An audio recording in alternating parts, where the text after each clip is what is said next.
I imagine that right now you're feeling a bit like Alice, tumbling down the rabbit hole. Let me tell you why you're here. You're here because you know something. What you know you can't explain, but you feel it. You felt it your entire life. That there's something wrong with the world. You don't know what it is, but it's there, like a splinter in your mind, driving you mad. It is this feeling that has brought you to me. This is your last chance. After this, there is no turning back. You take the blue pill, the story ends. You wake up in your bed and believe whatever you want to. You take the red pill, you stay in Wonderland, and I show you how deep the rabbit hole goes. All I'm offering is the truth, nothing more. For we are opposed around the world by a monolithic and ruthless conspiracy that relies primarily on covert means for expanding its sphere of influence, on infiltration instead of invasion, on subversion instead of elections, on intimidation instead of free choice, on guerrillas by night instead of armies by day. It is a system which has conscripted vast human and material resources into the building of a tightly knit, highly efficient machine that combines military, diplomatic, intelligence, economic, scientific, and political operations. Its preparations are concealed, not published. Its mistakes are buried, not headlined. Its dissenters are silenced, not praised. No expenditure is questioned, no rumor is printed, no secret is revealed. But I am asking your help in the tremendous task of informing and alerting the American people. And now, welcome to another episode of Down the Rabbit Hole. Here's your host from federaljack.com. It's Popeye. Ladies and gentlemen, welcome to tonight's live edition.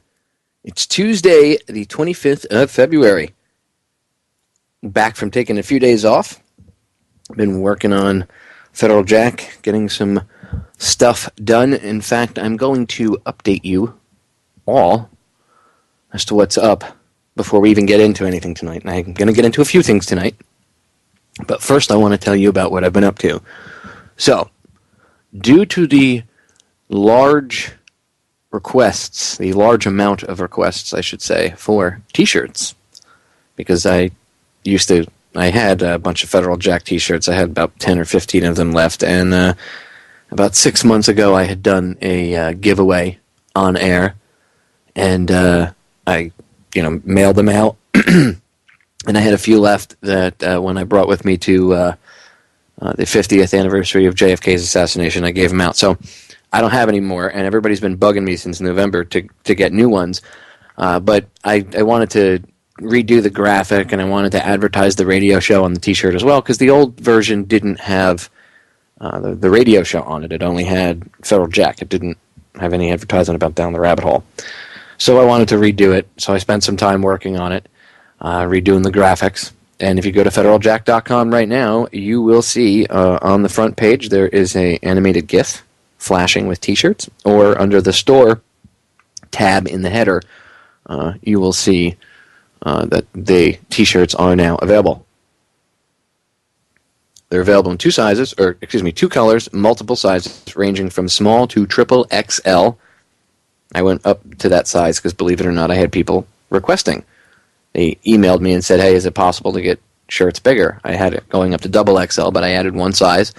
They're a little bit more. They're $25 as opposed to $20, like the other shirts are, because more material, and that's what the T-shirt guy has to charge more for the bigger shirts, so it's not my fault. I just have to do what I have to do. Anyway, the cost includes shipping. There's no extra cost. So it's normally anything under triple XL is $20, include shipping, and while supplies last, I throw in a Truth Frequency radio bumper sticker, and I have a couple copies of Wake Up Call left. It's a documentary about what's going on. I'll throw that in there, and some Federal Jack business cards and flyers and stuff. So if I have almost the amount of pre-orders I need, because right now I'm doing pre-orders, because I haven't had the shirts done yet. I talked to the printer already. I'm doing pre-orders. That way I know I have enough of an interest. And I put out on Facebook the other day, on Facebook alone, I put out a a question. Would anybody be interested in a new batch of shirts? Because I had gotten so many emails, so I wanted to see what the Facebook crowd would have to say. Well, I had like 50 responses to that between the comments and the messages I got. Same thing on Twitter. I put it out there, and I had people responding back to me. So because I had so many requests for new shirts or a new batch of shirts because we ran out, and people saw the older ones, and I've actually gotten emails from listeners telling me they saw somebody in town wearing a Federal Jack shirt.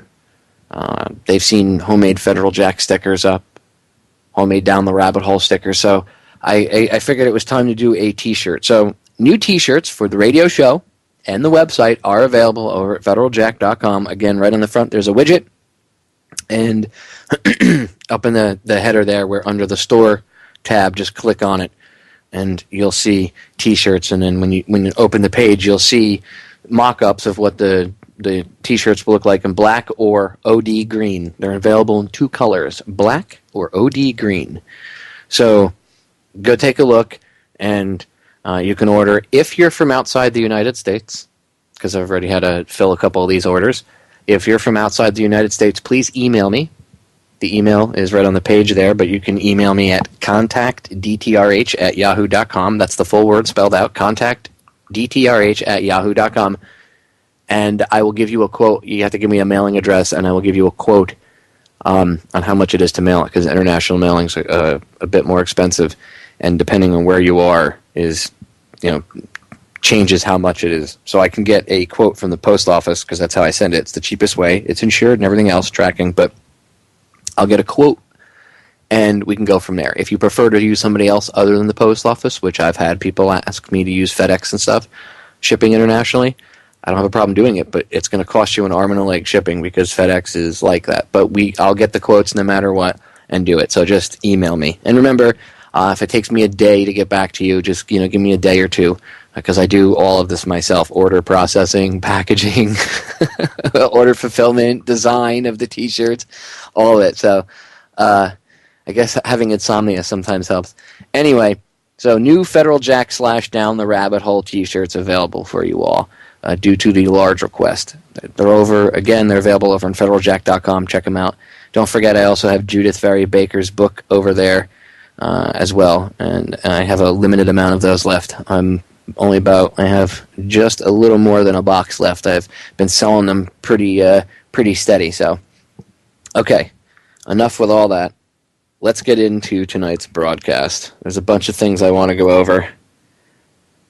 One of them being the division in this country on so many levels. Another part of that division, which is going to branch off into for a few minutes, is the alternative media and what it's becoming, at least what my analysis of what I see it becoming. And as a broadcaster, a researcher, and just, a free individual, I think it's important that I tell you how I feel about what's going on. Doesn't mean you have to appreciate it, believe it, take it to heart, whatever. I'm sure some of what I'm going to say is going to piss people off. I'm not going to attack any hosts or anything like that. I'm just going to give you my analysis of what I see. It's part of the whole division of this country. It's part of the whole plan, right? Anyway, I'm going to get into that, and I want to talk about the epidemic of police brutality that we see going on. This ramping up of it. In fact, I'm going to pick up there first before I do anything. I want to pick up with that, because to me that's one of the most important things. And one of the cases I want to bring up is a case I'm sure you're all aware of.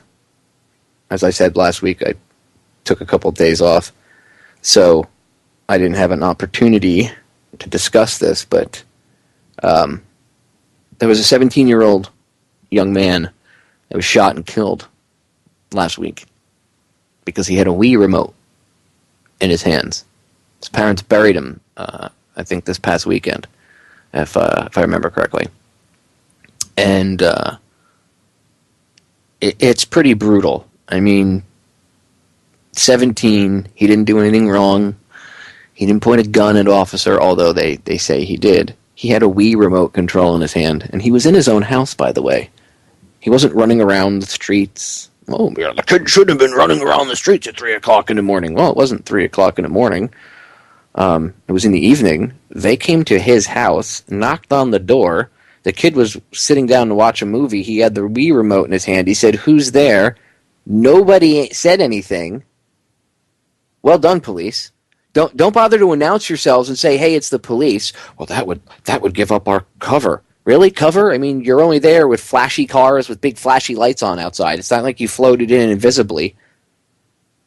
Wonder Woman didn't fly you in the invisible jet. But yeah, don't bother to answer, because that might actually de-escalate the situation. Anyway. So, they knock on the door. He says, "Who's there?" No answer. He gets up and opens the door, and as soon as he opens the door, he's immediately shot in the chest, where he falls to the ground. His little sister runs over to comfort him and to talk to him and try to tell him it's going to be okay. And the female cop that shot the 17-year-old boy in the chest proceeds to enter the house and point the gun at the girl and tell her to get away from him. And then the boy died within 30 seconds to a minute, I guess, around there. In his own house. All for answering the door with a Wii remote in his hand. And the female police officer involved in the shooting said, and of course this is what the police department is saying, well, he answered the door with a gun. Now, why would a 17-year-old kid answer the door with a gun? This kid wasn't like a gangbanger. He wasn't involved in, I don't know, a terrorist organization, Al-Qaeda, the militia. He wasn't evil. He was a 17-year-old kid. In fact, he was, they had these like explorer cadet programs and stuff with the police. He was part of that.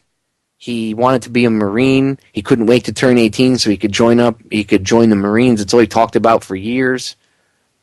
The kid he's always helping people out in the community. He was well-liked, never in trouble with the law, never in trouble. I'm sure he did stupid kid things once in a while. We all did, and we all do, even as adults. But I'm sure he did something stupid once in a while. Maybe he did something like a dumb kid thing here or there, but never like something you would expect for a 17-year-old boy to get shot in the chest and killed for. Yet this 17-year-old boy got shot in the chest and killed by an overzealous cop. And of course, they're going to say, well, it's justified because, he answered the door with a gun in his hand. Did you find a gun? Well, no. And now, of course, they're saying, well, he answered the door with a BB gun.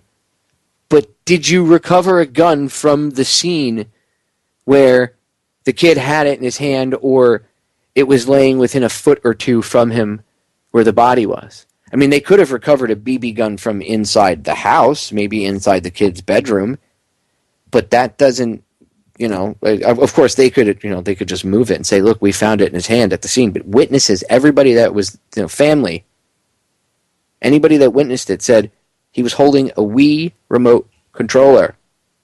But they shot him anyway. Because these cops are constantly amped up on fear. They went to the door. Here's the thing. The female officer had her gun out and already drawn at the door when they opened the door. Because they were there on a probation violation warrant. But it wasn't for that kid. And why are you already escalating the situation to the point where you're knocking on the door with your gun drawn already? Get on the ground. Why do you got to escalate the situation? Why can't you knock on the door and say, look, man, I hate to do this, but we got to bring you in. Let's get this cleared up and get you back out. Why can't you talk to them like they're normal humans? Nope. Went to the door with a gun drawn already. So already we've escalated force. I know the cops have a nifty little term for it. The escalation threshold, or it's not that threshold. What the hell is it called? It's something.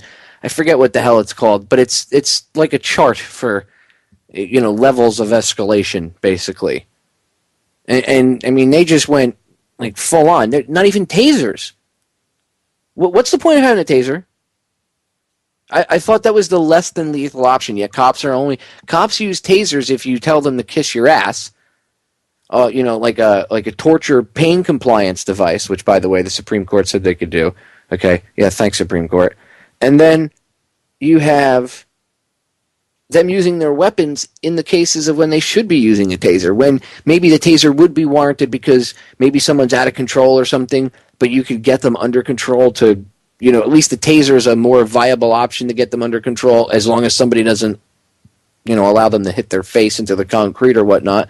But if you can somehow subdue them with it, and it saves them or, from, more physical harm, maybe getting shot by you guys, okay, I can understand that. But that's gone. Like, they tase you for breathing in the wrong direction and then shoot you for things that maybe would have required tasing, if that. But in this case, there was nothing required at all of this young lad. I mean, he didn't do anything wrong. I'm going to play a piece of audio from one of the local TV stations talking about the incident really quick, and then I'm going to give you my analysis of it. Here we go. The family of a 17-year-old shot and killed by a U Harley police officer has hired an attorney, and they say that he had a remote control in his hand, not a gun. Channel 2's Craig Lucy joins us live from GBI headquarters in DeKalb County, where they say when their investigation's complete, they'll hand over the evidence to the DA. Greg? Justin, the GBI is not commenting on this case, but the U Harley Police Department says that this teen pointed a gun directly at this officer. The family attorney says it was not a gun, and that attorney says he would like to have seen them process some more evidence at the scene. 17-year-old Christopher Roop was in the ROTC at Woodland High School and wanted to join the Marines. His friends say he looked after them. He was a good kid. He always hung out with me, and he took up for me. Roop's young life ended Friday night when U Harley police officers showed up at the door of this home in the Eagle View Mobile Home Park to serve a probation violation warrant for his father. A female police officer told GBI investigators that Christopher Roop pointed a gun at her when he opened the door. Just doesn't add up. An attorney representing the Roop says that's not what the family says happened. We don't know where that statement came from. Cole Law says Christopher Roop was about to watch a movie. The eyewitnesses on the scene clearly state he had a Wii controller in his hand. He heard a knock at the door. He asked who it was. There was no response. So he opened the door, and immediately upon opening the door was shot in the chest. Neighbors ran to the home after they heard the gunshot. When we got up there, they said that it was a Wii remote in his hand, and she shot him. This is tragic. Neighbor Ken Yates says he saw the female officer moments after the fatal shot. She came out of this house, she put her head in her hands, and she was sobbing. But supposedly he opened the door with a BB gun. And, in my opinion, I think he was playing a game with his neighborhood buddies. I did try to ask the GBI if a BB gun was involved, and they said that they could not comment on any evidence. And this is evidence that will now be turned over to the district attorney's office in about a month. They did say that an autopsy has been conducted, and the family is now planning a funeral on Friday. Live at GBI headquarters, Craig Lucy, Channel 2 Action News, Night Beat. Now, first of all, if this kid had a gun in his hand, don't you think immediately they would be showing the gun on news? They would be holding it up. Well, they can't. It's in the middle of an investigation. Believe me, they would at least be saying in a statement something to the effect that the kid, there's definite evidence that the kid was armed. It's an unfortunate situation, but the young man was armed. You would see that. Go back and look in other cases. They've come out and said things like that. In this case, we can't comment on it. Let me explain to you, the layman, what we can't comment on it means, just in case you don't get it. It means we're covering our asses. That's what it means. And that's what they're going to do. You know one of the biggest problems in this country with police brutality is? The police unions. Ooh, I'm going to piss off some of my listeners because I know some of you guys are cops. I have I don't know if it's a large contingent, but I have a rather decent size, actually, listenership comprised of police officers and like sheriffs and law enforcement. I get emails from guys. Some of them could be shills, but some of the ones, at least the ones that have been open and honest about who they are, they're good officers. They've at least from what I can tell. I've never been on the beat with them, so I guess I can't tell 100%, right? But I have no reason to disbelieve, for the most part, a lot of these good individuals. I'm not attacking you guys when I talk about this stuff. One of my best friends is actually a sheriff's officer in another state. And we were stationed together in the Guard. And he's one of my closest friends. And I talk to him every once in a while, but he's like a brother to me. He's a sheriff's officer. I have no issues with what he does because he's one of the good guys. He's not one of these guys that will fall in and violate people's rights. He's one of these sheriff's officers that if somebody actually had a run-in with him and they did videotape it, it would be one of those that went viral because it was a good run-in, which you often don't see anymore. But I'm not attacking you guys, okay? All the good police officers and stuff, I'm not attacking you guys.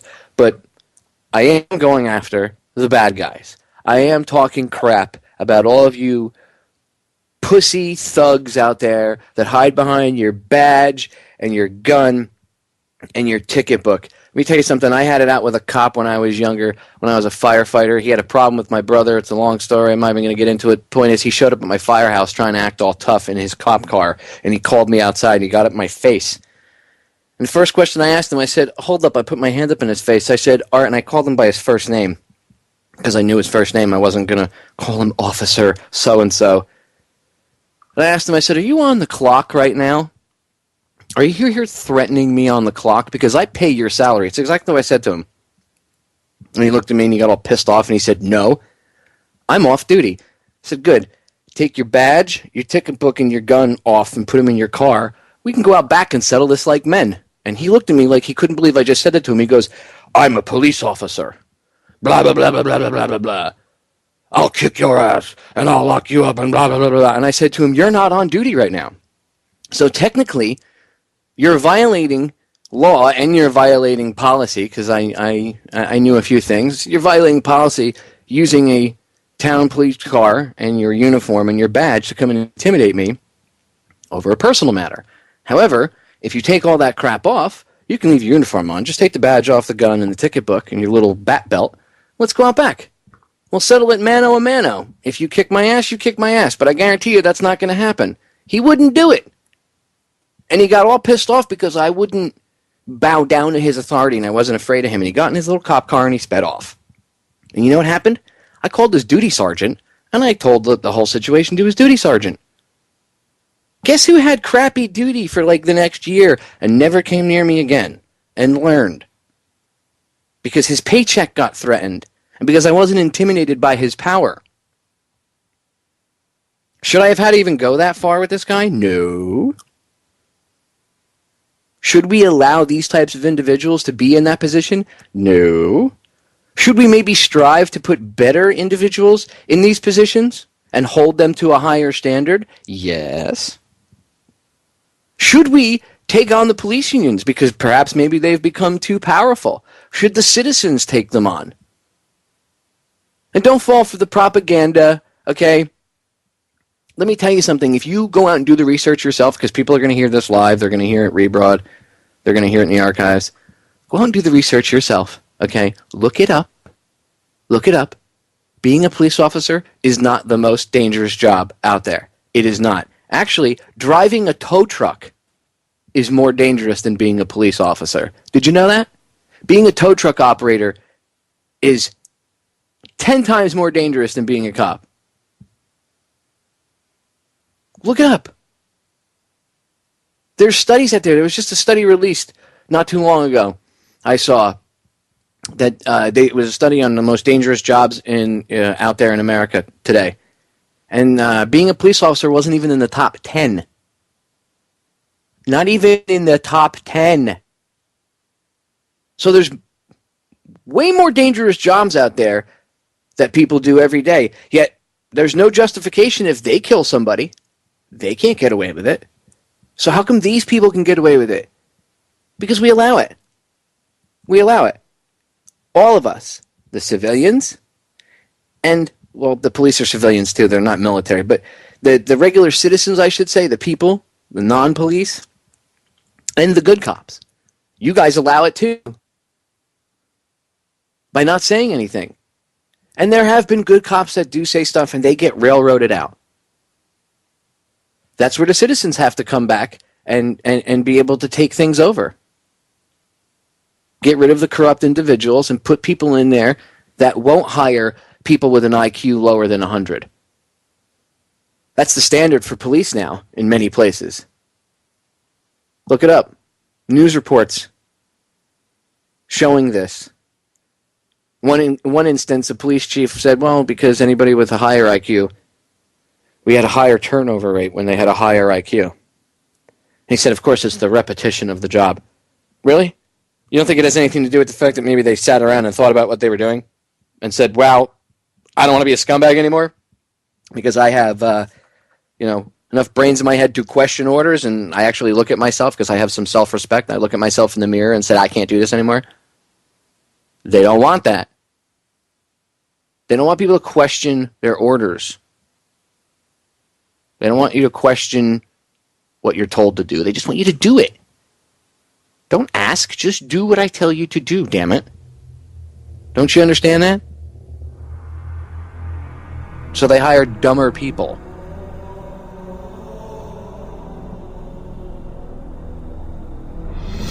Want to fix the problem? It's not the end-all be-all fix, but one of the fixes would be to hold them to a higher standard. Start hiring better people for the job. We'll be right back. We are back, ladies and gentlemen. That 17-year-old kid. Now, I don't know if this is still good, but that 17-year-old kid that was killed, I wanted to mention this before I forget. There is a GoFundMe page. Now, 2 days ago, the lady that has been running it posted that today is the last day that she'd have it open, but I see that people have still been posting donations as of at least 11 hours ago. And there is a contact button on there for Facebook, for the Facebook page that they have set up for this, and I guess you can contact via email the lady that set up the GoFundMe page directly, which I urge you to do if you can and if you want to help out. But this young man's family isn't very well off. They're not rich, and funeral expenses usually cost a couple $1,000s. I know from burying my mother, it cost me about $5,000 when she passed away. So burying somebody's coming into this world and going out are two pretty big expenses, not including everything in between. And this young man's family is not rich by any means. So if anybody out there wants to help this young lad, I'll drop the link in the chat room. But if you go, I'll drop it in the chat. But I guess if you go to GoFundMe, that's one way to just go to GoFundMe.com and then look up funeral expenses / Christopher Roupe, R-O-U-P-E. Or maybe you can even Google funeral expenses / Christopher Roupe or funeral expenses for Christopher Roupe or StartPage or whatever search engine of your choice. It really doesn't matter. I don't care. I'm not going to name them all. Use however you want to search the internets, the interwebs, as the hackers call them. However you want to search the net, you'll see the link for GoFundMe, funeral expenses, Christopher Roupe. If you can get to the page, and again, I'll drop it right now in the chat room as I'm talking to you all. Hold on, I'll go right there right now for the chatters. There you go, everybody, in there. If you go to the GoFundMe page, help this kid's family out. They need like $5,000 to bury him. And they've raised a little bit over 1,000, about 1,065 according to this right now. A little bit, close to 1,100. Let's see if we can help this family at least bury their son. And I don't know how much money they were able to raise.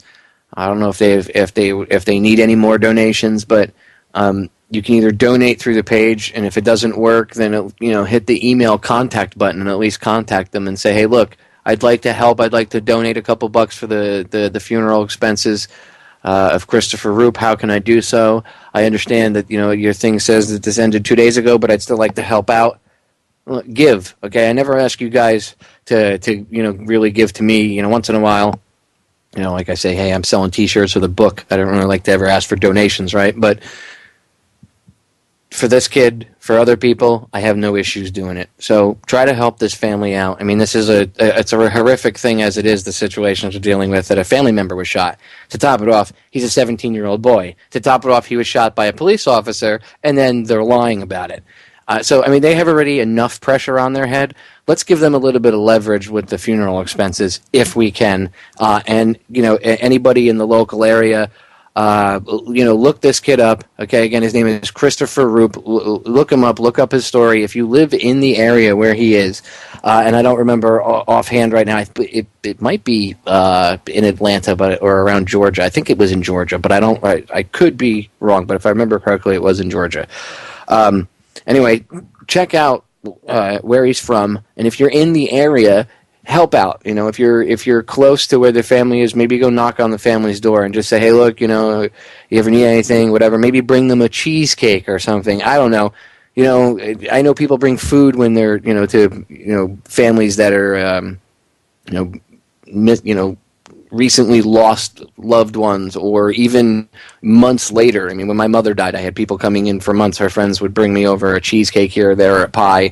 Oh, here, this will make you feel better. Thank you. I couldn't eat all of it, but the point was, they reached out, and whether or not I ate the food or not really wasn't important. It was nice to know that there were people out there that actually gave a crap. Okay, and in a situation like this, I mean, I can only imagine what they're going through. To lose a child at the hands of an idiot, who's just overzealous and shouldn't be on the police force. And there's a site called Filming Cops, by the way. They have an article about her. If you look up this story, try to find this article on Filming Cops. I don't have it open right now, but I read it yesterday. Apparently, the mental stability of this police officer has come into question before this whole shooting, because of posts and stuff that she's put on Facebook, and apparently she's on some sort of medication.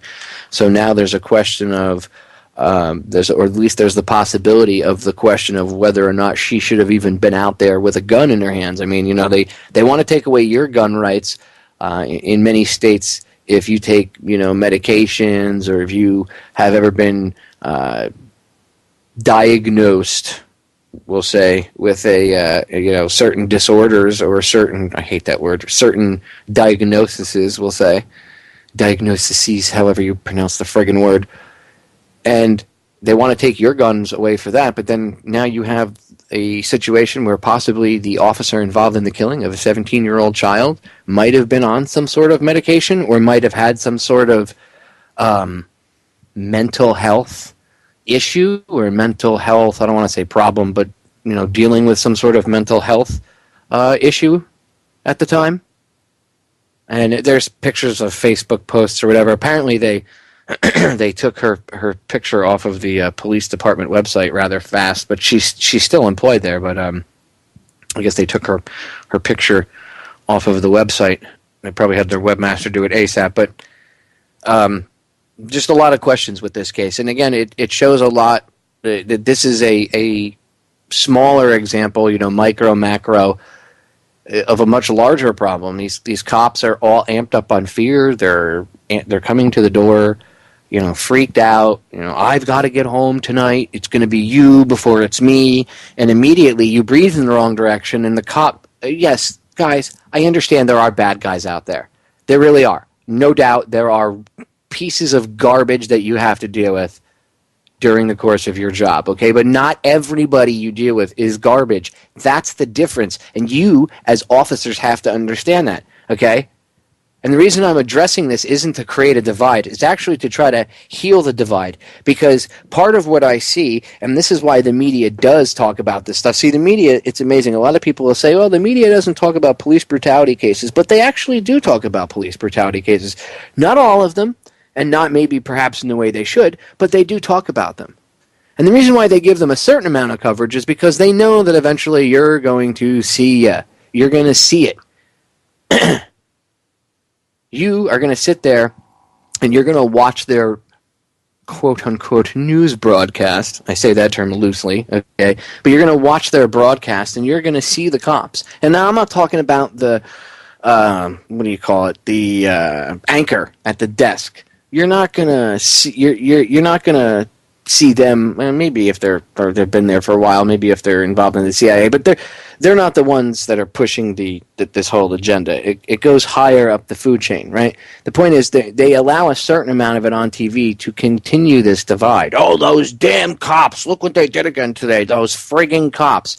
And then the cops are told that the general public hates them, it's a thankless job, and they're out there at a war with scum, and they're the thin blue line between total chaos and, civilized society like we have today. Oh, believe me, I've heard it myself, okay? I told you I was going to be a police officer, ladies and gentlemen, back in the day. I wanted to be a state trooper when I was younger. And I was in the United States Coast Guard, which many of you may not realize that not only is it a branch of the military, but they work right now under DHS.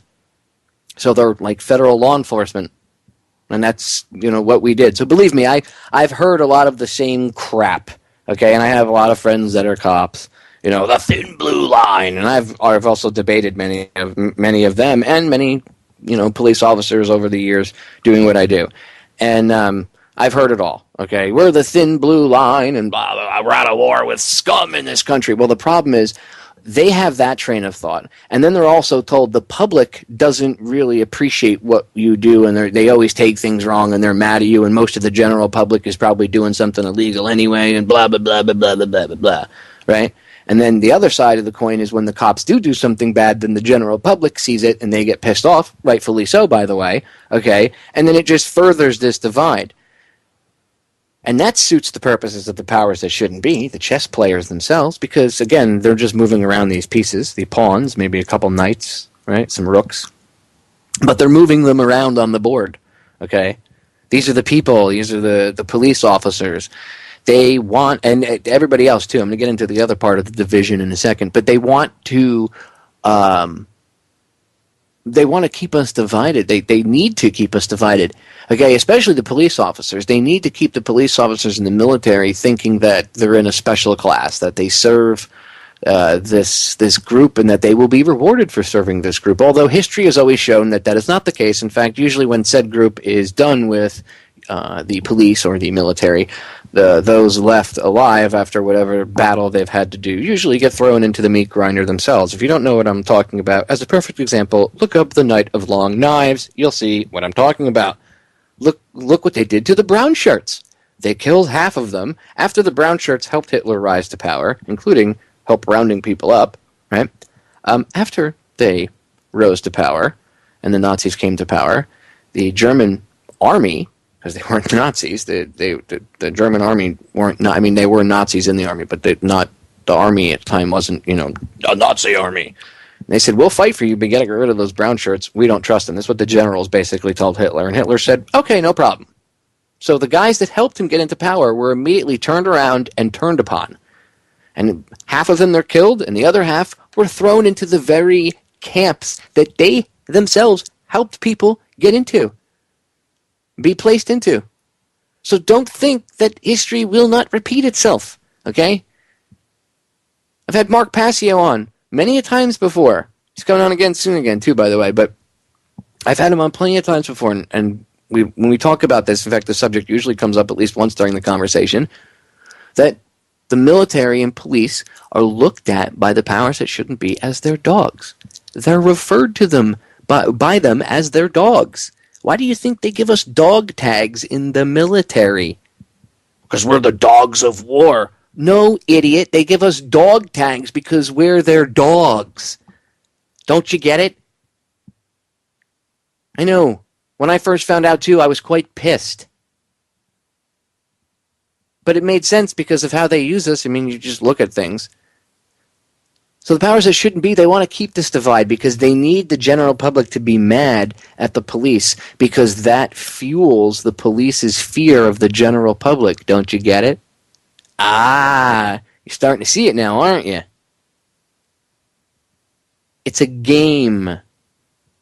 It's a game. And the only way to stop their outcome from happening is to realize what's going on and to diffuse it. Okay? We need to reach out to police officers and to police departments and sheriff's departments. Now, as citizens ourselves, a lot of times they will ignore us, but that's where the power of law enforcement that are awake to what's going on comes in handy. People like Sheriff Richard Mack and others. And I don't always agree with everything that these people say, by the way. And that goes for anybody, anyone. Even my close friends like, Chris or Joe. We don't always agree on things. That's the beauty of everybody. Different.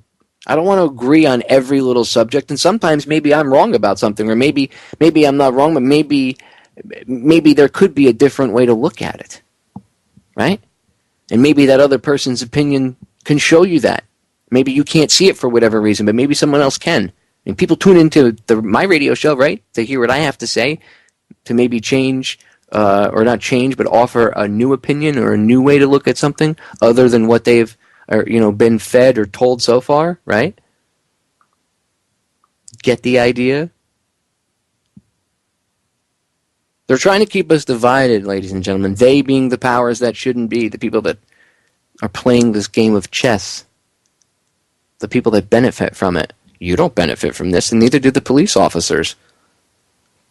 Cops, sheriffs, you guys don't benefit from fighting listen to me saying civilian again. You don't benefit from fighting the regular folk. You are the regular folk. We're your mothers, your fathers, your brothers, your sisters, your wives, your husbands, your kids, your cousins, your uncles, your aunts, your grandparents. We're you. We're your friends. You're us. You're not in a different class than us. You might be fed that line of bull, but it ain't true. You're in the same class that we are. We're all humans. See, that's part of this problem, is they've got everybody thinking that we're in different groups. Well, you're black. Ugh. Ugh, you're Latino. Ooh, you're white. You must automatically be racist and an enslaver and hate everybody.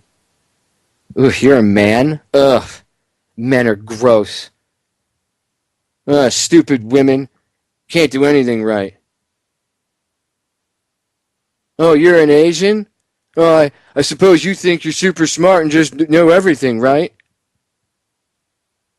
I could go on, but I'm sure you all get the picture. We argue over the dumbest crap, and we divide ourselves over the dumbest crap now. It used to be harder, but now it's just, it's so easy. These countries at each other's throats.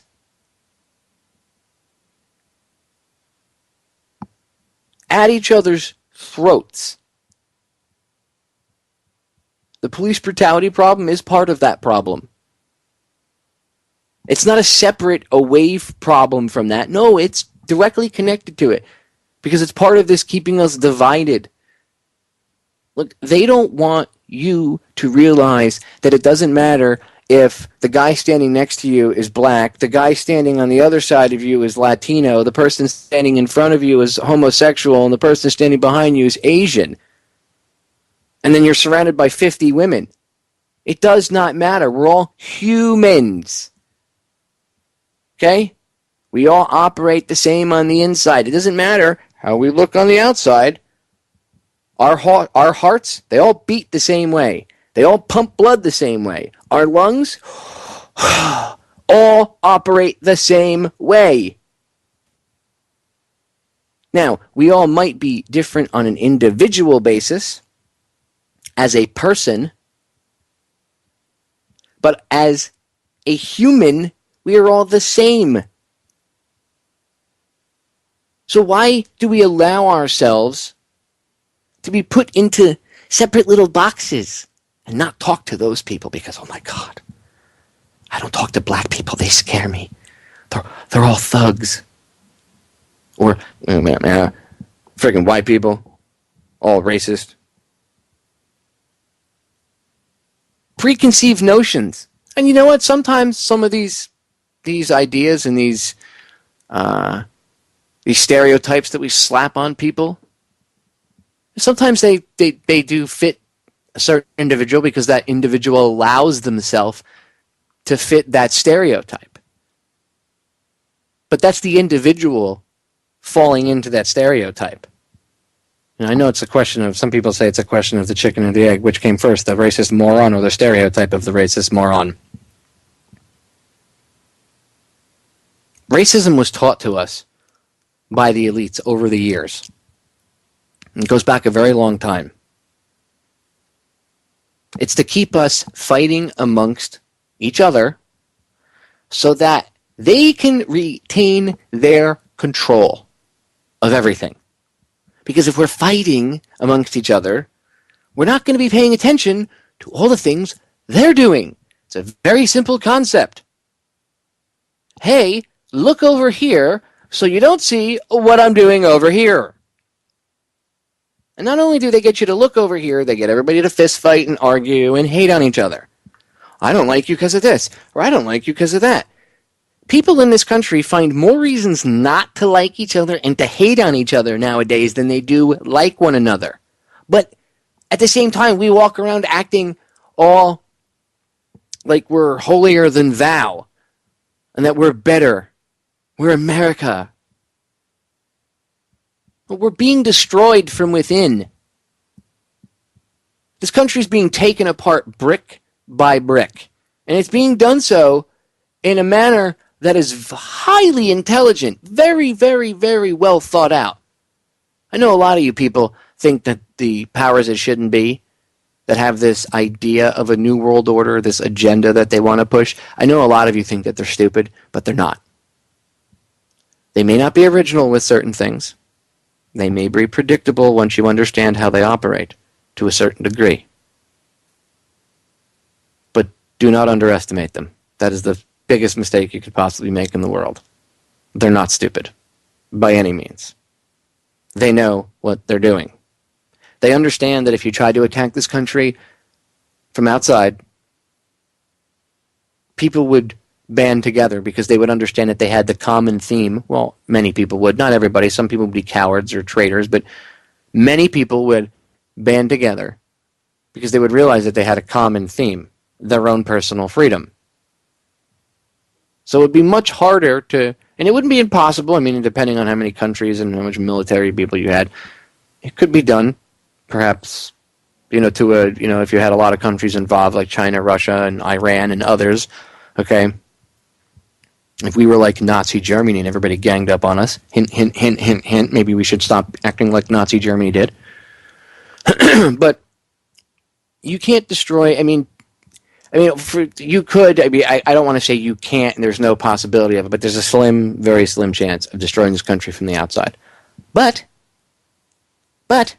if you get the country to tear itself apart from the inside, well, that's much easier. Now, how do you do that? Well, you create division. You get the country to hate itself.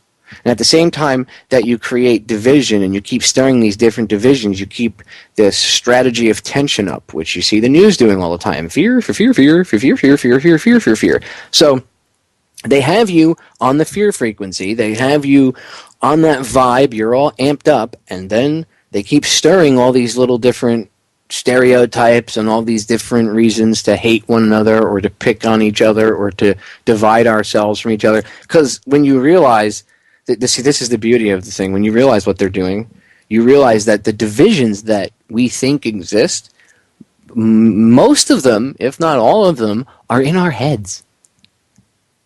Once you see them and understand them, they go away. Of course, you have to be willing to let them go away, too. There are people that are just a-holes, okay? But once you see this, it's amazing how quickly those walls collapse and they break down, and they're no longer there. They're not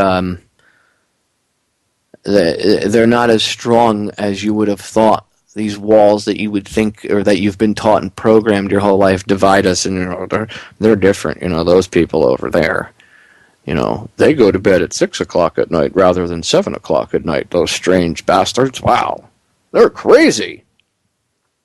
I mean, we should be celebrating our differences.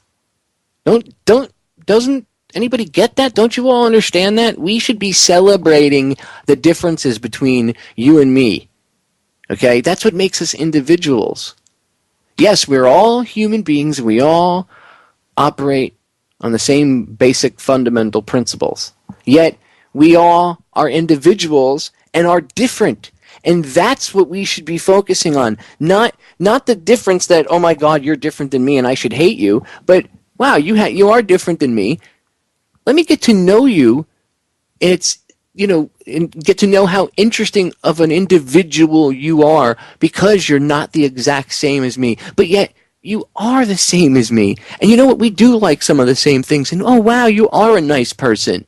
You're not a dick. Or I don't think you're scary. Oh my God, you aren't Osama bin Laden like, the media says. DHS says my neighbor could be Al Qaeda, but you're not. You're actually a nice guy. Wow. Wow, everybody in my block is actually nice. Wow, we're having a block party, or a once a month barbecue get-together, or something of the sort. Wow, community. Wow. See, that's what they don't want, ladies and gentlemen. They don't want community. And I'm not talking about communism, okay? I'm talking about you being friends with your neighbors, getting along with your neighbors, having that bond that if something is wrong and your neighbor needs a hand, you're there. If you need a hand, your neighbor's there. Okay? A good, strong bond with your neighbor. Almost like a family atmosphere.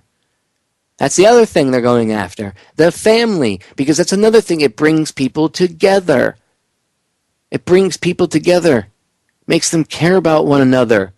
See, they can't have that. They need everybody separated and feeling alone, so that way they can keep you in fear, and then they can keep stirring your emotions and keep stirring your stereotypes in your head to keep you divided from everybody else, and then they've got you.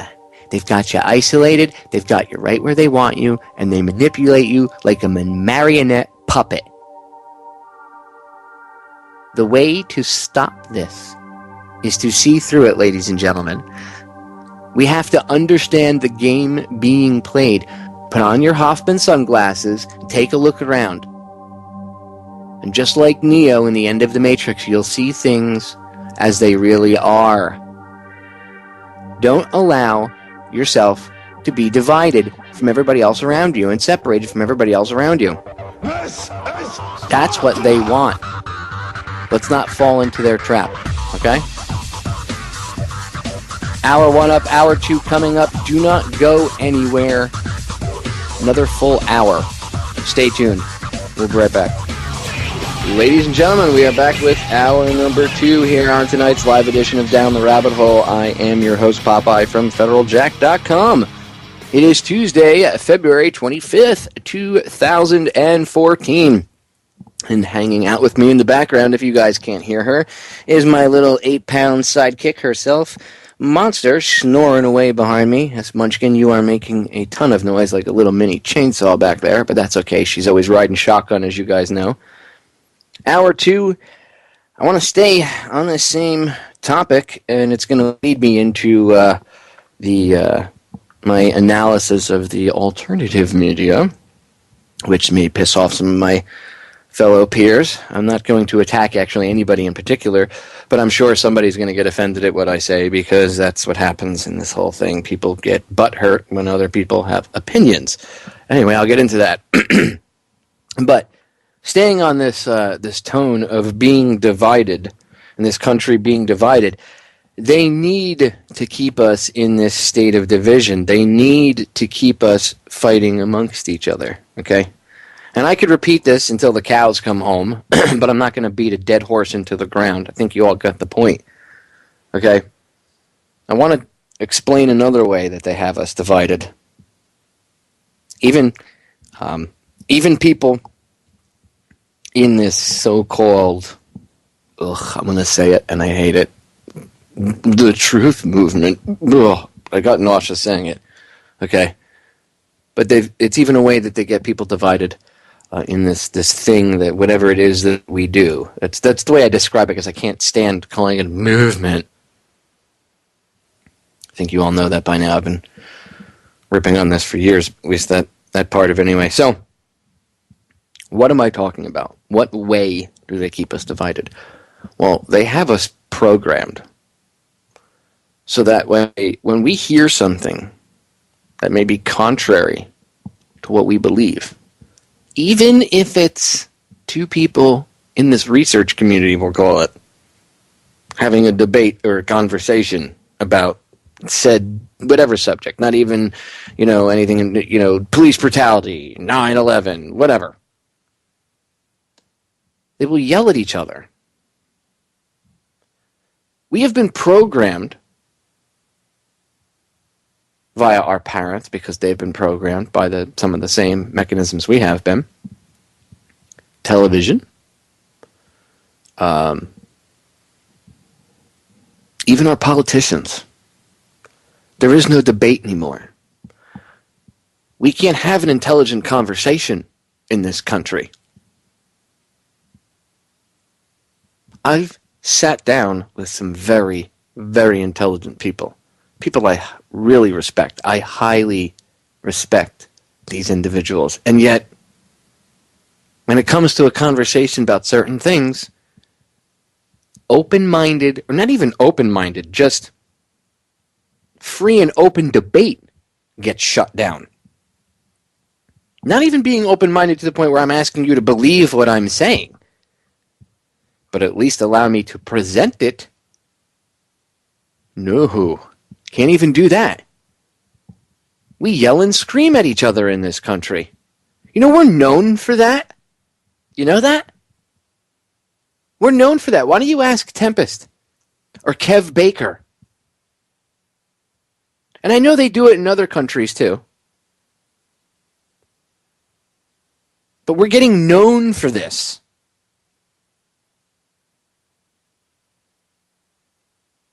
And it's not just us, by the way. I mean, we take it to an extreme. But even the rest of the world, again, go ask those two guys how it is in their countries.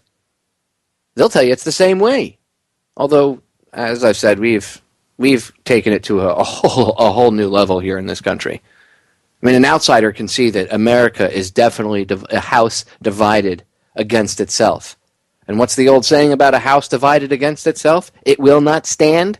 They knew that 230 some odd years ago. So don't you think if the founding fathers realized that the Illuminati, the powers that shouldn't be, whatever you want to call them, these scumbags, okay, they know it as well. They get it. They understand the simple formula.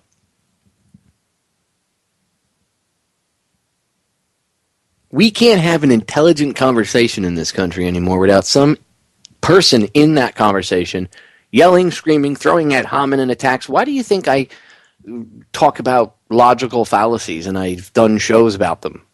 I just did one a couple months back. It's in the archives. Go listen to it. You know why I talk about that stuff and I go into it? I don't get paid to come on air and talk about that stuff. You know why I do it? I am so tired of the non-intelligent conversation out there. I mean, yes, I'm trying to change things, but I mean, I'm just tired in general of the non-intelligent conversations out there. Look, I'm a smart man. I like to engage people in conversation and talk to them. Okay? I get that some people might not understand certain things, but you can't even engage people in conversation anymore. They either blow you off or they want to fist fight you. And I could understand if maybe it was, somebody with a very low IQ and they couldn't comprehend what I was saying, but I get in arguments with people with IQs of like 165 or 170. Like, hello, you shouldn't. Again, the IQ level and their level of intelligence doesn't dictate their behavior, but they should at least, you would think that someone that intelligent would be able to think outside the box. A lot of times it's egos that get in the way. It's a lot of different factors. But it's the basic programming of, if you don't agree with what I say, and a lot of that, I don't want to say it's human nature, but a lot of that is, it's almost a, what do you call it? Not like a natural reflex, but a mechanism inside of ourselves, I'll say, that does somewhat naturally occur, but it's been manipulated and tweaked, okay, by these people that understand how your brain works, my brain works, and how all of our brains work. Okay, they understand us better than you think they do. They also think in terms of 50 years ahead. Everybody seems to think they think in like 5-year increments. No. They think in like 50-year increments, and then it breaks down into, well, you know, here, here, here, here, and here.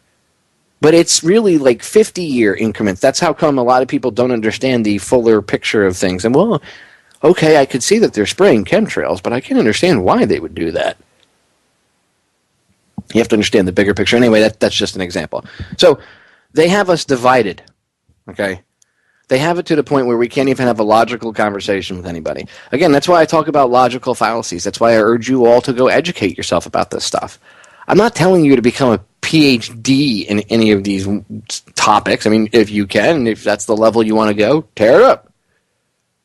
What I'm telling you is to get a basic understanding of this stuff. I mean, I encourage you. I don't want to say I want. What I want really doesn't matter. I encourage you to go and do as much research on these topics as you possibly can, but at least learn the basics. At least. Because you know what? You're going to encounter these very same people that I encounter. We all do. And what's going to happen is, sometimes by you taking people on like this and just debating them, well, sometimes they get mad and they walk away. Other times they might realize down the road a little bit that they were wrong and maybe, look at themselves. But at the very least, if you're out in public and there's more than just you and that person talking, or if you're in a group of people and you're trying to debate this person and they start throwing things at you, you can tell them, look, I'm not going to get dragged into your straw man argument. You're throwing ad hominem attacks at me, left and right, and I'm not playing this game. Either you debate me with fact, or don't bother even trying to debate me. It means you don't have a valid argument. See, understanding that fact, that a logical fallacy-filled argument means the person doesn't really have a valid argument to debate you with, that's a powerful thing. Think about it, ladies and gentlemen.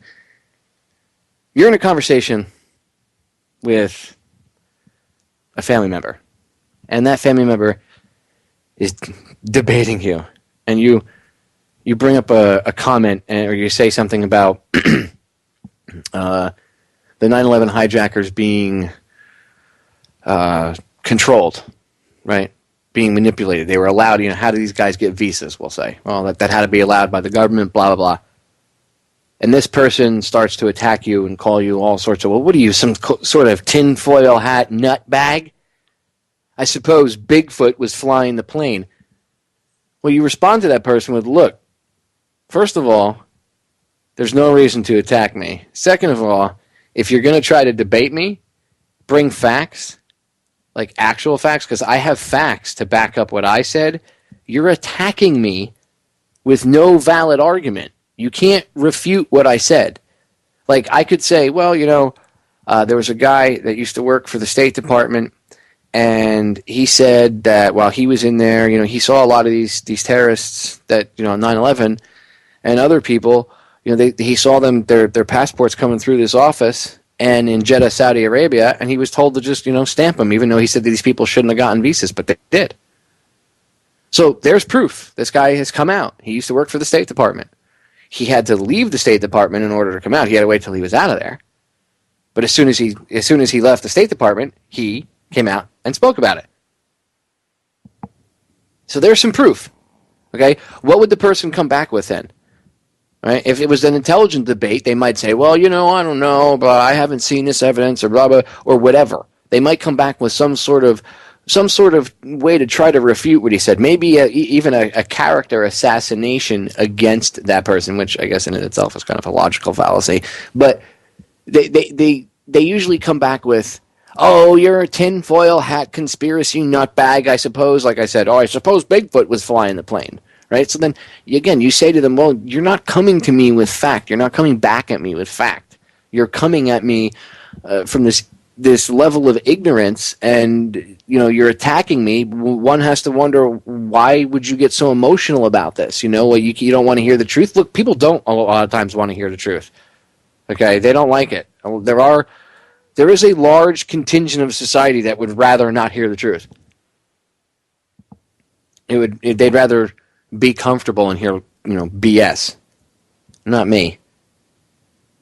Anyway, this has been, and yes, I know that this goes back a long time, difference of opinion and all that, but it's being manipulated.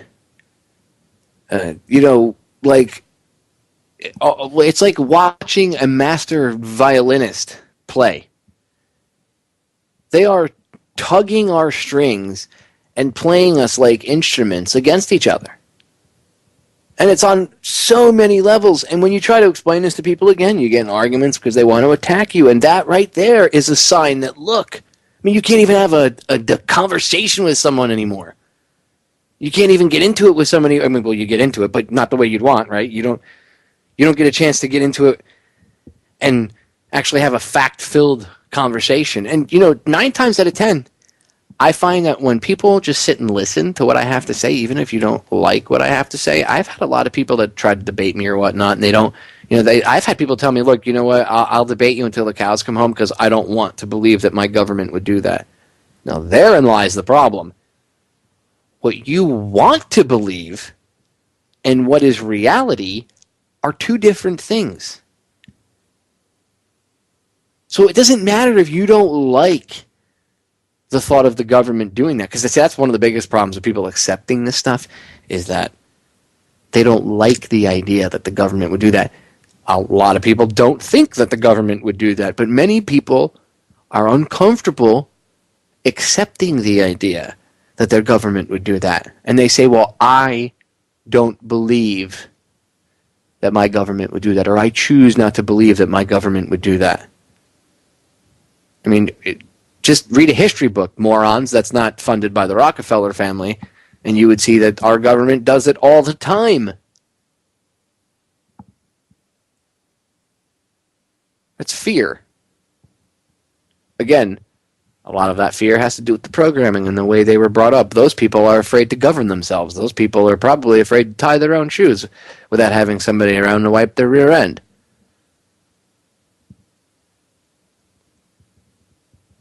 They keep us divided in this country on so many levels. I sit back and I watch, even just going out to the store. I sit back walking down the aisle and not even judging the way people look at me.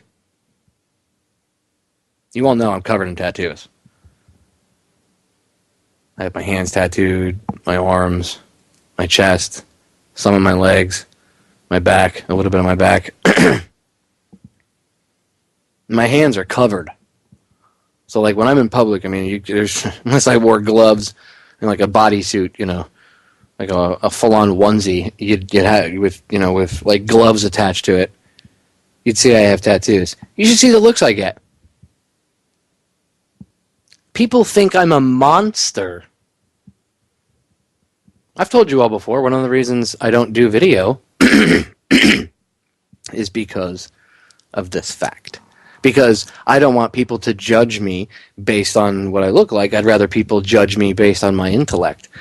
So rather than, and yeah, people could go, well, give them the opportunity. No, maybe in the future. But the point is, that's why I don't do video, okay? Because you're forced to judge me based on what I have to say and my intellect rather than what I look like, which unfortunately people still do. They judge. I see it when they look at me, but like when my people watch, I see them looking at each other, and it's amazing how people just, the micro expressions that people have that they don't even realize that we all do. You unconsciously do them, and when something happens or to certain situations or whatever. We're judging everybody around us.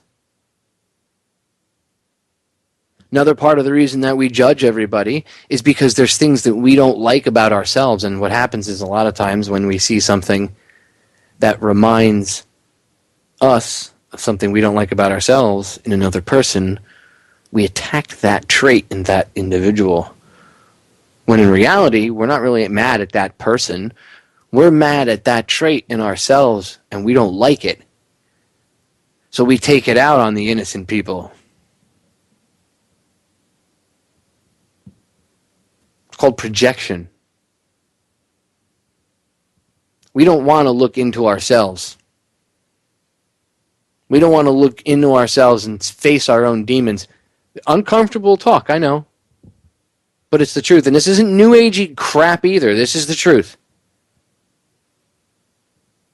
People, everybody has something about themselves they don't like. Everybody has a demon, quote unquote, that they wrestle with inside of themselves.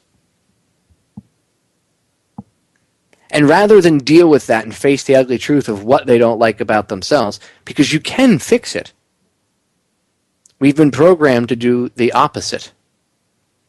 And a lot of it is, I shouldn't blame it all on the programming, a lot of it is the way the false ego and the reptilian brain and all that work in conjunction. Go watch the movie Kymatica if you want to get a further in-depth idea of what I'm talking about. But we don't like what we see about, we don't like a certain thing about ourselves. We see that in somebody else. We don't like that. It reminds us of what we don't like about ourselves, and we attack them. Okay? I've done it.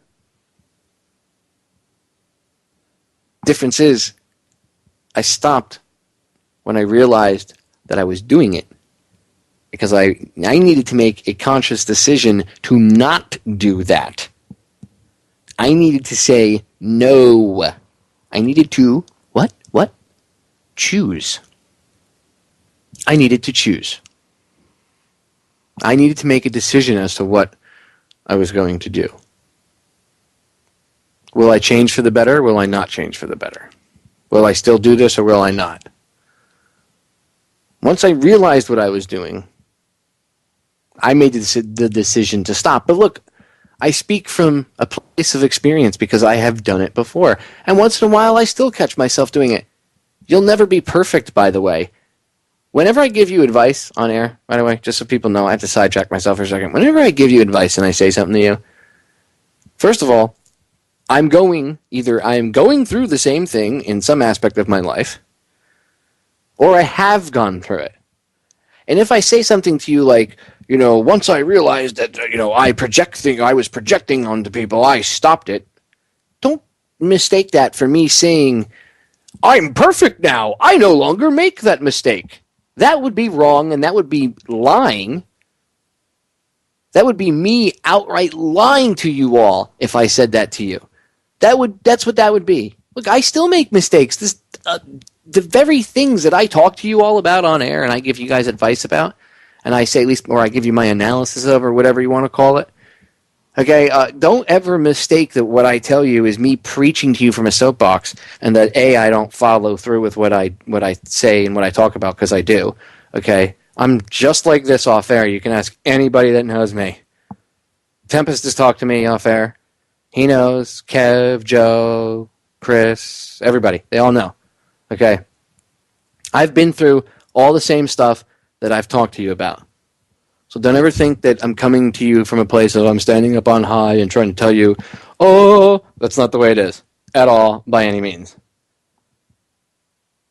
And I still make some of the same mistakes that I try to, give you guys advice about or whatnot. I'm human like all of you. It's one of the reasons I tell you not to put people up on pedestals. Don't put me up on a pedestal. I mean, I'm flattered that you all tune into my radio show, but I don't want you thinking I'm Superman. I don't fly around with a cape. I don't shoot laser beams out of my eyes. It'd be cool if I could bend steel with my bare hands, but I can't. I'm not Superman. I'm a human, just like you all. That's one of the problems we have in this country, or in the world. the way we are now as humans, we've been taught to always look to somebody to solve our problems. And what happens is, we always look to another human being because obviously that's, what else is going to, who else is going to save us, right? So we look to other human beings to save us, or whatever, another figure. And that's how you have people like politicians, or whatever. And then you'll have somebody like in this research community, you'll have somebody that people idolize. They think that he's an idol and he does something that maybe pisses somebody off. It doesn't matter who it is, he or she. That person will do something that'll piss somebody off somewhere. And suddenly this person will have this anger against them and they'll attack them and they'll hate on them. And, oh, this person's like, rah! Even, I mean, in some cases, some people are shady, but in other cases, it's just, no, it's not really warranted, the attack on them. But that attack comes from people putting these individuals up on a pedestal and then holding them to this standard of they're perfect and they never make a mistake. And then because they're humans, they make a mistake. And then people get all angry because they become emotionally invested in it. Charlie Veitch was a good example. I mean, people were really angry over that. Whether or not anybody really gave him death threats, I don't know, because I didn't see them myself, and I know he played that angle up, but I mean, he could have said that just to make everybody that was pissed at him look bad. But I did see people saying some pretty nasty things to him. So, I mean, it is a possibility. But that was driven because people emotionally invested themselves in Charlie. Now, whether or not he was a shill or a CIA agent, or I guess he wouldn't be CIA, he'd probably be MI6 or whatever, or MI5, whichever one. I think MI6 is the international one, and I think MI5 is the one that's inside, if I remember correctly. But anyway, whatever the hell the different theories were, maybe he was from the get-go. Okay, could be. That's not the point. The point is people got emotionally invested in him, and they looked at him to be their savior. It's the same problem we have with voting and looking to some president or prime minister to fix everything, or some D-bag politician to fix everything. Why do you think I tell you the solutions to our problems are an inside job? I'm telling you to look to yourself for the answer.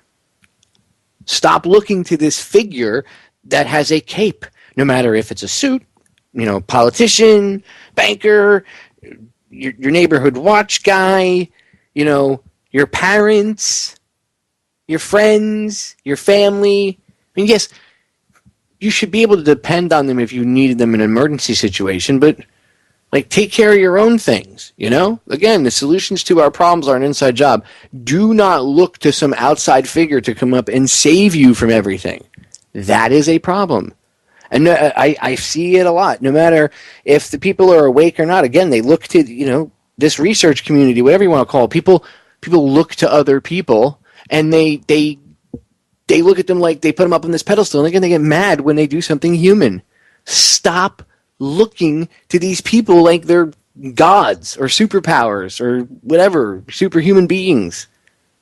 Seriously. I know we joke around here and we say, oh, it's like the Justice League. We have all these different researchers and show hosts and stuff and, that have come together, and it's like, powerhouse of truth. But we really don't think we fly around with capes on, ladies and gentlemen. I think we understand that we really don't. And that's why I tell you all, again, the solutions to our problems are an inside job. Only you can actually come up with a solution that makes any sense to your problems. I can't. I'm not in your head. I'm not in your life. You are. And it works on a larger scale, too. We'll be right back. We are back, ladies and gentlemen. Final segment, tonight's live edition, DTRH. So, I covered how we're being divided. I've gone into a few different aspects of that. Now, I want to focus on my critique of the alternative media, what it's becoming, what I see, and it butts up against what I was talking about for the past hour and a half with being divided and everything. And again, to my fellow hosts, researchers out there, my peers in the research community, don't take this as an attack on any one individual, because it's not. This is what I see as a whole. And we can fix it, but we need to address the problems. Again, no problem can be fixed until it's admitted that there is a problem and the problem itself can be addressed. Anyway, what's my analysis of this whole thing? Well, for one, I want you to look up a term called cognitive infiltration. There's a book written by David Ray Griffin about it. And the book dissects an essay which was authored by a man named Cass Sunstein. Some of you might be familiar with him. Obama administration lackey. Sunstein wrote an article, well, not an article, a paper back in 2008 about conspiracy theories. And I urge you to go read it, but for time purposes, he basically said, in a nutshell, I mean, I suggest you go again read it because it's interesting their take on things, the powers that shouldn't be, and what they have to say. And of course, anybody with half a brain will look at that and scream and say, no, no, no. David Ray Griffin's book really does a good job of breaking it down and explaining things on an intellectual level that even the layman can understand, though. But Sunstein wrote this paper, or co-wrote it, and he talks about infiltrating the 9/11 truth movement in particular. And literally having government agents infiltrate these different, truth groups and take them apart from within. A house divided. A microcosm of the country. Micro, macro. Law of correspondence. As above, so below. So, Sunstein authors this paper, and it talks about infiltrating 9/11 truth and said movements, such as, again, 9/11 truth, perhaps, maybe, at this point, anything, right? Even Occupy Wall Street, even if it's a quote-unquote lefty group. I don't buy into that anyway. So, it talks about literally infiltration and destruction of these groups. Now, where do you see 9/11 truth today? Where do you see it? It was written back in 2008, it's 2013, 5 years later. Where do you see this 9/11 truth, quote-unquote, movement? Where is it? It's been derailed, sidetracked, and put into the gutter, like a gutter ball. Not the gutter of a street, but like the gutter on a bowling alley. We were headed right for that strike. We were doing strike after strike after strike. It was starting to make headway. And then boom, gutter ball, gutter ball, gutter ball. What's up? What's going on? A lot of infighting. A lot of people in the 9/11 truth movement, hate that word, can't seem to get along. Yelling at each other again. Not debate. Yelling, attacking, threatening in some cases. Some people, well, they're followers. Case in point, if you're on the side of architects and engineers, and it's sad that we have to say if you're on the side, because it should be we have one big table and all the evidence gets put out on it, and then we go through all the evidence following scientific method and let the facts lead us where they may, not I like this, I'm comfortable with this theory, so that's the theory I'm going to go with. See, that's a big problem, okay? But let's say you're on the side of architects and engineers for 9/11 truth. And then somebody comes into the conference and says, well, you guys are all lying sacks of crap. Or someone comments on a video, will say, you guys are all lying sacks of crap. Dr. Judy Wood has it laid out in her book, and you guys are all just shills, and she knows that, everybody's against her, and blah, blah, blah, blah, blah, blah, blah, blah. Now, I'm not bashing either side, but, okay, how can you logically take either side and say that, yes, it's definitely this one. Now, I mean, and if there's enough facts to prove it and back it up, if that's where the facts are pointing you, then fine. But how can you attack somebody else?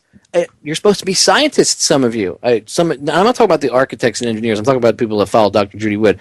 Some of you are just complete off the wall, and some of you are supposedly scientists or whatnot, but you attack other people.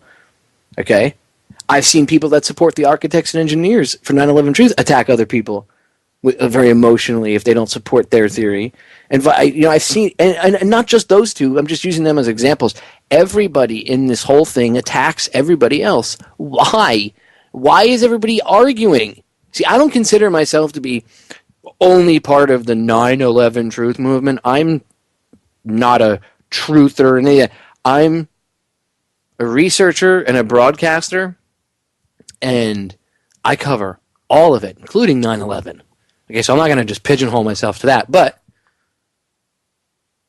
as an outsider looking, well, not an outsider, but as a fellow researcher, but looking at this group of individuals that wants to solely focus on that event.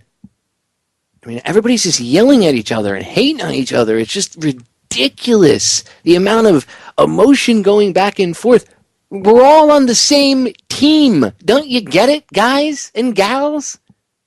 Unless, of course, some of you really are shills and paid operatives, COINTELPRO style, like they did to the civil rights movement. And here you have Cass Sunstein, again, cognitive infiltration, talking about bringing people in and tearing apart a movement. So, yes, I do believe that some of the followers of every party, not just one in particular, I believe every group out there in this so-called 9/11 Truth movement, I think at least one or two people in their group is an agent, or an agent provocateur, you could call them. And when you see this outlandish crap coming about, a lot of times when you see it's the same people in these groups that get the fire stoked amongst the other people in that group. Okay, it's always the same provocateur. Sometimes maybe they'll have a little buddy in there with them, but it is happening. 9/11 Truth is a perfect example of what's going on. Okay? It's a perfect example of cognitive infiltration.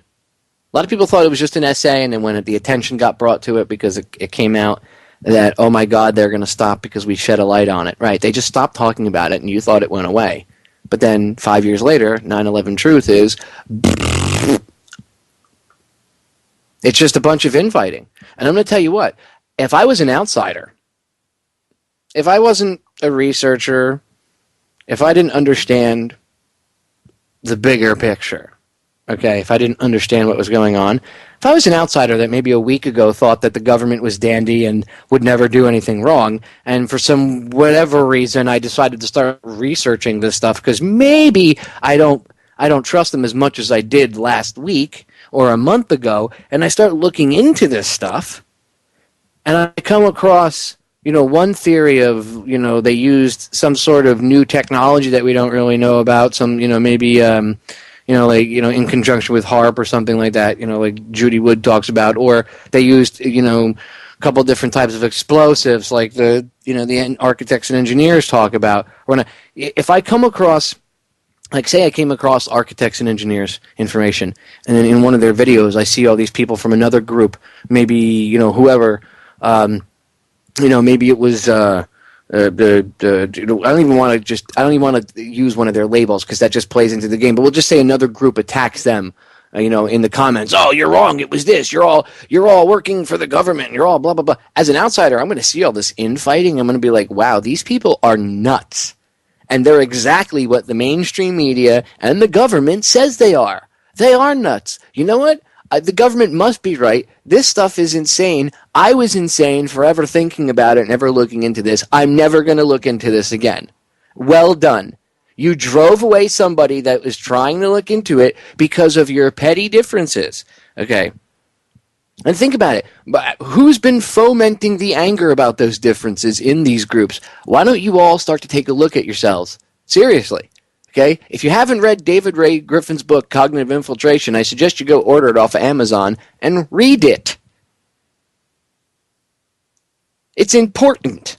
Okay, apparently they've done a good job at infiltrating because they've got everybody fighting amongst themselves. Okay, and it's not just in the 9/11 truth movement, it's this whole damn thing.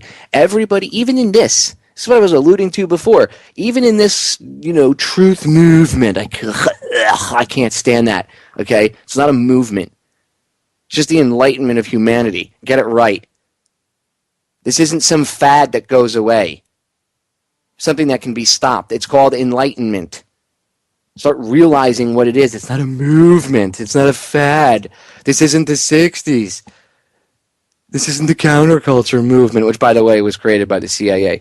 Anyway, people are fighting amongst themselves to the point where, you can't even have researchers get along and come on each other's broadcasts anymore, because if they do, a researcher will go on a host's show, and now the hosts are starting in the alternative media are starting to resort to shock jock style tactics, ambushing people on their radio shows. What the hell is wrong with you people? Seriously. What in the F is wrong with you people? I don't care if this pisses some of you off. Go ahead and attack me on your dumbass radio shows. Tear it up. You and your 3 listeners, okay? Because nobody with any intellectual power at all of any sort, and you could have enough brain power to not even make toast and you wouldn't want to listen to that crap. We're in some dire times right now. And that's the kind of crap people put out, arguing, attacking each other, ambushing, other researchers, yelling at each other, going on air for 2 hours, pissing and moaning about someone else's theory. Why don't you do the research and come up with your own? We've been infiltrated. Whether you want to admit it or not, we've been infiltrated. And we need to address the problem. Because the alternative, quote-unquote alternative media, has pretty much become the go-to, I don't want to say mainstream, because mainstream is still commercial, corporate garbage, but we've become the go-to. We're no really longer the country's alternative place to go. We're the first place they go. The alternative is the corporate crap. And they don't want that. They want the truth, the people.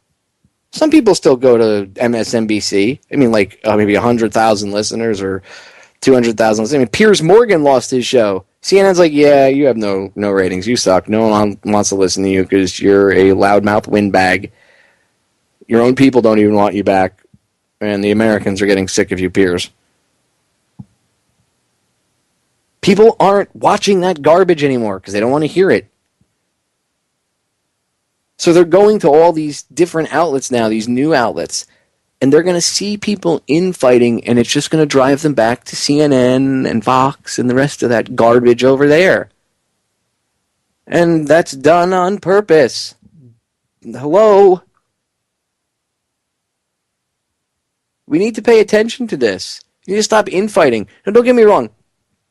If you find somebody that actually is a dirtbag or working for the powers that shouldn't be, then by all means expose said individual. But do it don't do it unless you actually have info. Don't come up with some outlandish dumbass theory that you actually have no real proof to back up. It's just you coming out of your rear end with your friends, in a Skype chat. Do some research. If you're going to really out somebody, then make sure they're really a bad individual. The problem is people like to out each other, but they're not really outing anybody. I've had people attack me and be, Popeye's funded by the Republican Party, so is federaljack.com. Really? Well, I still haven't gotten my check yet, just so you know. This is stupid. It's absolutely stupid. Accusations made by people that have never even met other individuals or talked to them in a conversation on Skype or on the phone ever. Maybe heard a 2-minute clip of them talking about something, and instantaneously the person's a shill and, oh my God, they're evil and they're controlled by the CIA. Stop it. Stop it. Because you make the rest of us look like idiots. You know why? Because there really are people that are controlled, opposition. And there really are people that are in this for nefarious reasons and for the wrong reasons and out there to, to stop this information from spreading and to stop people from looking into this.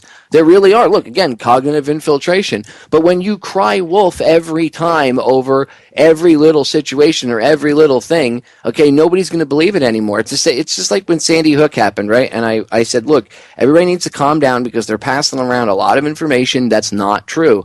And it turned out a lot of the stuff that they were passing around was shinfo. People were posting pictures and stuff or videos or this or that or making claims and comments which weren't true. Personally, I think the powers that shouldn't be put a lot of that disinfo out there on purpose as almost like a field test to see if, the level of manipulation that they could attain with the alternative media. I don't think that's what Sandy Hook was for, but I think that's one of the outcomes of the event with the media coverage and the way it was handled with the alternative media. I really think that there was a large effort by the powers that shouldn't be to put a lot of disinfo out there. Go back and listen to my shows from the night Sandy Hook, the day it happened, right? The day the event supposedly happened, took place, and the shows I did after that about it. Go listen. You'll hear me reiterate that, okay? I really, really think that they tested the alternative media during that event because people were just blindly posting stuff, and I still see people doing it. Somebody will post something that's not true. They'll post a story from the Daily Quran. I went off on this a couple weeks ago. There was a couple articles going around that people were posting stories from the Daily Quran, which were just not true. But there were, for days, I saw people commenting on these articles as if they were real and as if they were fact. And they were getting pissed off and emotional over it. There's a video from The Onion that makes its rounds every once in a while. It's an old satirical video, probably about 5 or 6 years old now at least, of a guy talking about martial law and stuff, and he's supposedly on the House floor, and every other he goes to every third word that he says, he's like, and classified, blah blah blah blah blah, and classified, and everything he keeps saying is classified, but it's from The Onion, and yet I see people still posting it to this day. Can you believe this? Look at the balls on the government, and they're getting all angry, and I'm like, dude, that's a clip from The Onion. And rather than look at it and say, oh, man, you're right, I made a mistake, and then keeping that in your head, or actually an error, if you think about it, because like Kennedy said, an error only becomes a mistake when you refuse to correct it. So if the person says something in error, they can, oh, you know what, I shouldn't have said that, but they don't. They'll fight with you. Oh, no. No. They'll literally get angry at you and get mad and fight you. I've had arguments with really intelligent people over things and over this situation. I mean, we have to stop it. If we want to be taken seriously, we have to stop following blindly what these people put out for us on fish hooks. One of the reasons I was doing this myself, and I talked to probably about a year ago now, even more, I said, I'm going to end up doing damage to my own web rep by doing this, but I'm not going to just post 5 or 10 new articles a day on my site, sourcing a lot of this stuff from some of these mainstream outlets, because, yes, if it's an important article that needs to be archived, I do, but I cut back. At one point, my U.S. rank used to be 45,000 in the U.S., around 46,000 in the U.S. on Alexa. That's pretty high, especially for a site that's run by one guy. It's not at that level anymore, okay? It's still decent, but it's nowhere near to where it used to be. And part of that reason is because I took myself out of that cycle because I realized that I was becoming part of the problem too. Because where do most of these alternative news websites, a lot of people, don't get me wrong, there's a lot of great blogs and people out there that write their own stuff, but even those guys, a lot of times, just to fill up some extra space, or I do it myself, I repost stuff from different news agencies from time to time if I think it's really important. But I don't do it at the level I was, because I realized that for a period of time, I was reacting almost to what the mainstream media put out, and that's what the alternative media is still doing to this very day. we're reacting as a whole, largely in part to what the mainstream media puts out there.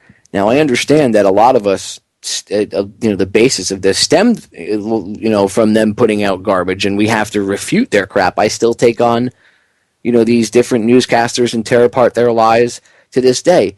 But that became so much of our focus that I see a lot of people just churning out revamped versions of mainstream media stories. It might be their critique on it, but it's still this mainstream information that's being put out there. And there is a lot of good investigative journalism being done. Don't get me wrong, it's not all bad. I mean, the alternative media, just as much, mistakes that I see. I see even more good. So don't take this as I hate everybody in this. It's not that at all. I think everybody out there, everybody's human, so we're going to make mistakes. But I mean, even with our mistakes, I think everybody out there that's doing their thing, no matter who you are, what you're talking about, if you're speaking real truth, not some idiocy, disinfo, or some garbage, but if you're actually speaking truth and you're doing it for the right reasons, then you guys are awesome. And I really, I salute all of you. You all of you men and women out there are just awesome. Thank you for what you do. Don't take it as an attack on you. But I do have to, offer my analysis and my critique. Look, it's not something that I myself wouldn't hold myself to. Hence, I was willing to take a hit to my web rep, which is, how busy your site is, how much traffic your site generates.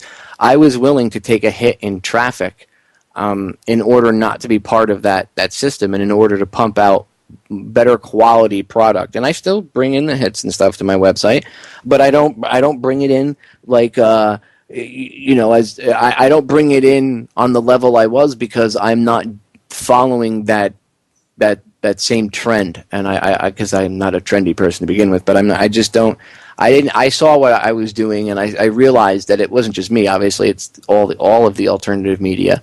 And I had this discussion with a few other webmasters that I know and I respect, and a couple of them did the same thing. Some of them didn't want to. They need the hits. They have they have whatever reason they want the people to come to the site. That's fine. I'm not bashing anybody either, but we can't expect to be an alternative to the garbage that's out there if all we're doing is reacting to the garbage that they're putting out.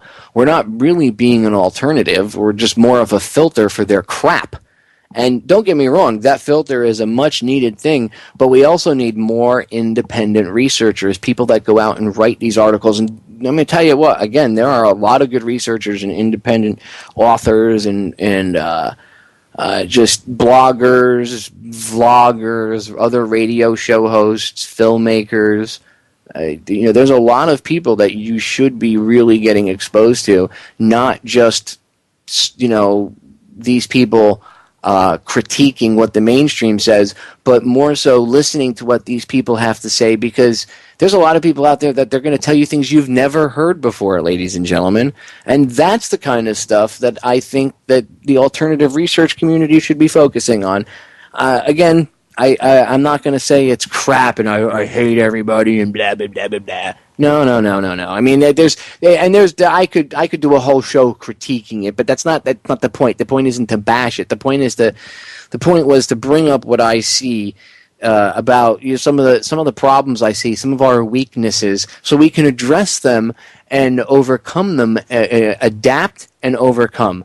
Okay, because if we don't, they will be the link in the chain. They will be our Achilles heel. We have to look past our differences. We have to be able to debate one another civilly, okay, with intellectual conversation and not yelling and screaming and hatred and vitriolic fervor. We need to sit back and relax a bit and just chill out and have a simple conversation without any hatred, without any anger, okay? And again, I will tell you a bazillion times over, we have to stop looking to other people to solve our problems. We need to start looking to ourselves. Stop looking for people to be wearing a cape, and stop looking to these people with the said cape on to solve all of our problems and be that end-all, be-all solution to everything. And there's never an end-all, be-all solution for everything. There's not an umbrella policy that'll fit everything either. We should look at each individual thing. But again, we as ourselves are the ones who will come up with the solutions that will actually work. Not some politician, not somebody in a leotard with a cape on, and certainly don't look to radio show hosts like myself or anybody else to be wearing a leotard or a cape. If anything, you're the one wearing the leotard and the cape with the big S on the front of your chest, okay? You are Superman, you are Batman, you are Spider-Man, you are whatever superhero you want. Remember, you are the solution to the problem, ladies and gentlemen. You are. I love every single one of you, and I'll see you all again tomorrow night. I'm out of here.